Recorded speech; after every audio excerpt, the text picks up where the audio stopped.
তোমার দরজার সামনে ঘর বানিয়ে নিয়েছি আমি, এবারও কি বলবে আমার ঘরের ঠিকানা জানো না তুমি? মির্জা গালিবের এই দর্শনগুলো মনে হয় যেন আমার জীবন থেকে লেখা বা আমার জীবন থেকে নেয়া। তো আসসালামু আলাইকুম সবাইকে, আশা করি সবাই ভালো আছেন। এই লাইন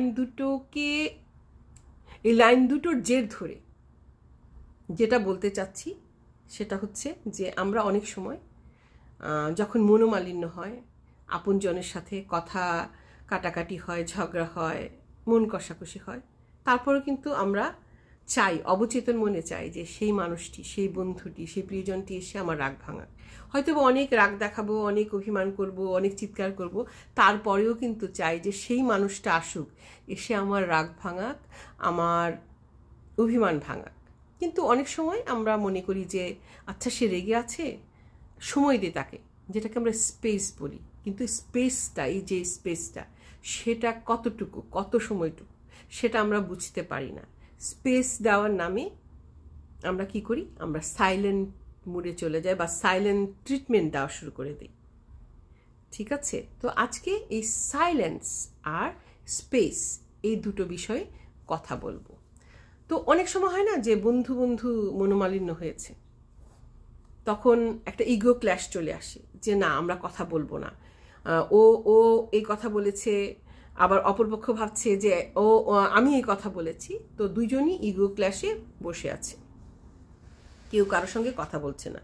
আর মনে মনে হয়তো ভাবছে আচ্ছা ঠিক আছে, স্পেস দিচ্ছি, ঠিক আছে, যে ওর রাগ কমুক, পরে দেখা যাবে। আবার ও হয়তো ভাবছে ওর রাগ কমুক, পরে দেখা যাবে, বা ও এসে কথা বলবে, আমি কেন বলবো। এই যে ব্যাপারটা, এটা যখন, এই স্পেসটা যখন দীর্ঘস্থায়ী হবে, তখন সেটা সাইলেন্ট ট্রিটমেন্ট হয়ে যায়। এবং এই সাইলেন্ট ট্রিটমেন্টটা কিন্তু খুব খারাপ ব্যাপার। কারণ কি জানেন? সম্পর্ক নষ্ট করে দেয়। কারণ যে সম্পর্ক আপনার কাছে অনেক মূল্যবান, সেই সম্পর্ক কিন্তু সাইলেন্ট মুডে চলে যাওয়ার কথা না। স্পেসের পরে কিন্তু বলা উচিত, স্পেস দেওয়ার পরে বলা উচিত যে আচ্ছা ঠিক আছে, লেটস টক, কি সমস্যা, কনভারসেশন, এফেক্টিভ কমিউনিকেশন। এটার মাধ্যমে কিন্তু আমরা অনেক সমস্যার সমাধান করতে পারি। এই পৃথিবীতে এমন কোনো সমস্যা নেই যে কথার মাধ্যমে বা ডিসিশন মেকিংয়ের মাধ্যমে সমাধান করা যায় না। আমরা জিনিসগুলোকে কমপ্লিকেটেড করি। আমরা যদি ইচ্ছা করি তাহলে কিন্তু আমরা করতে পারি। হ্যাঁ, কখনো কখনো আমাদের কমফোর্ট জোন থেকে বের হতে হয়। আমরা যেহেতু কমফোর্ট জোন থেকে বের হই না, আমাদের ইগো স্যাটিসফাইড করি, আমাদের ইগো আমাদের সে ক্ষেত্রে বাধা সৃষ্টি করে, বা আমাদের সাহস কম, বা আমরা মুভ অন করতে চাই না, সব ব্যাপারই সেই কারণেই কিন্তু আমরা এই যে কনভারসেশন, এফেক্টিভ কনভারসেশন বা এই ডিসিশনগুলো আমরা নিতে পারি না। তখন সম্পর্কে কিন্তু সেটার একটা প্রভাব পড়ে। তো স্পেস, ওই যে বললাম যে মানুষটার সাথে, যে মানুষটা আমাকে কষ্ট দিয়েছে, আমি কিন্তু চাই সেই মানুষটাই সে আমাকে হিল করুক, বা সেই বন্ধুই আমাকে এসে আমার রাগটা ভাঙাক।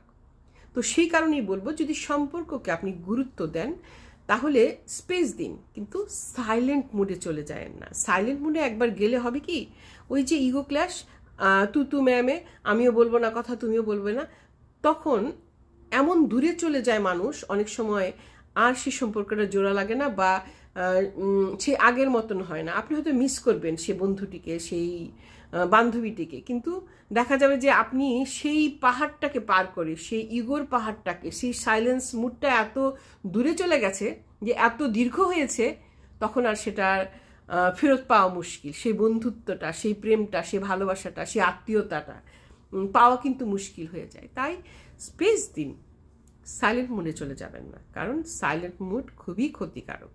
এই সাইলেন্ট মুডে অনেক সম্পর্ক নষ্ট হয়। আমি একটু এক্সাম্পল দিয়ে বলি, আমার ব্যক্তিগত এক্সাম্পল দিয়ে বলি, যে অনেক সময় দেখা যায় যে আমার হাজব্যান্ডের সাথে, আমার মেয়ের সাথে আমার কথা কাটাকাটি হচ্ছে, মনের মিল হচ্ছে না, মতের মিল হচ্ছে না।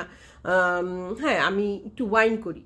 আমার একটা ব্যাপার হয় কি, ওদের অনেক রাগ, ওরা চিল্লাচিল্লি করে, কিন্তু আমি চিৎকার চেঁচামেচি করি না, কিন্তু আমি আই ওয়াইন এ লট। আমি দেখা যাচ্ছে যে এক জিনিস বারে বারে বলি, এবং সারাদিনই ওদেরকে সেটা স্মরণ করিয়ে দিতে থাকি, যেটাতে ওরা খুব ইরিটেট হয়, খুব বিরক্ত হয়, অনেক সময় রেগে আমার সাথে কথাও বন্ধ করে দেয়। তো আমি তাদের স্পেস দিই, তাদেরকে স্পেস দিই, সারাদিনই দিই। হয়তোবা তারা কথা বলছে না, আমিও বলছি না, কিন্তু রাতের বেলা আমি তাদেরকে খাবারের জন্য ডাকি, বা ওরা হয়তো রাগ হয়ে আছে, ঘরের মধ্যে আছে, খাবে না, এরকম অবস্থা, তো আমি কিন্তু তাদের সাথে স্বাভাবিকভাবে ডাকি, খাবার টাবার দিই, যে লেটস টক, যে সমস্যাটা হয়েছে চলো একসাথে কথা বলে এটা সমাধান করি, বা কি হলো, কেন তোমরা রাগ হয়েছো। অনেক সময় দেখা যায় যে তাদের দোষ থাকলেও আমি সরি বলি।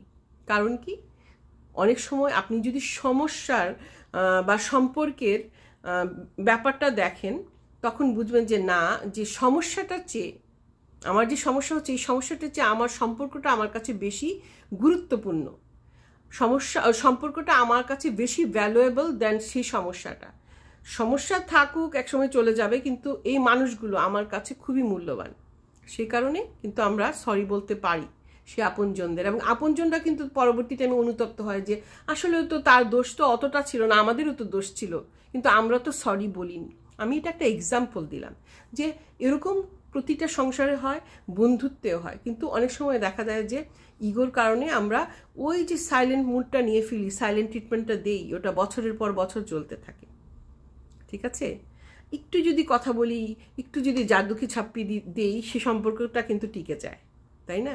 তাই সাইলেন্স আর স্পেসের মধ্যে যে